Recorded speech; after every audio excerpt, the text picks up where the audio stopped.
আদালত থেকে আমাকে কারাগারে যেতে হতে পারে এবং সেই রকম আশঙ্কায় আমি বিন্দুমাত্র বিচলিত নই।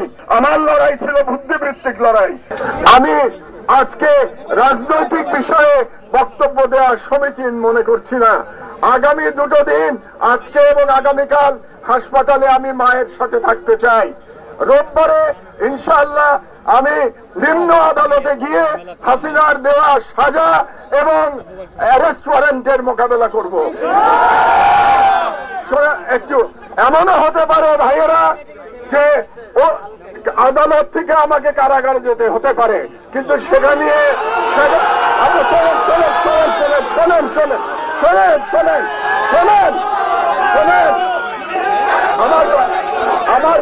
আমার কথা শেষ করতে দেন, আমার কথা শেষ করতে দেন, আমার কথা শেষ করতে দেন, প্লিজ শেষ করতে দেন। এবং সেই রকম আশঙ্কায় আমি বিন্দুমাত্র বিচলিত নই।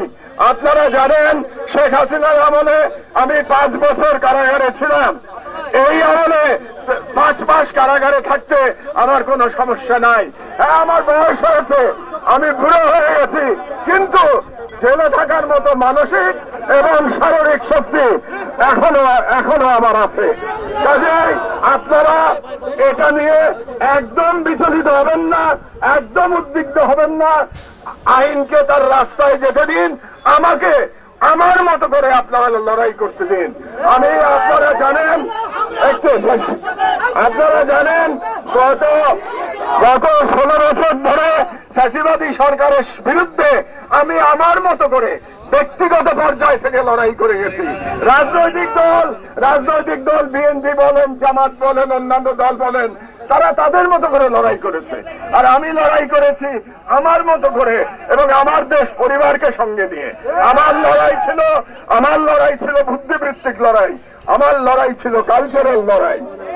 আজকে আপনাদের সাথে আমি এই বিষয়ে দীর্ঘ আলোচনা করতে পারছি না, এর কারণ আপনারা বুঝতে পারছেন। তবে আমি আশাবাদী যে জেল থেকে মুক্ত হওয়ার পরে আরো বড় পরিসরে আপনাদের সাথে আমার দেখা হবে এবং আপনাদের সাথে সেদিন আমি বাংলাদেশের বর্তমান রাজনৈতিক পরিস্থিতি, ভারতীয় আগ্রাসন এবং বাঙালি মুসলমানের সংস্কৃতি এবং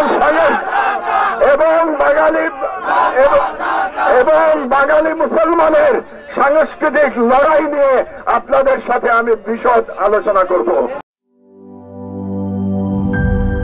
জীবনের সাথে চলে hi-fi, all time healthy life। জার্নিতে স্বাস্থ্যকর all time family cake, all time healthy life.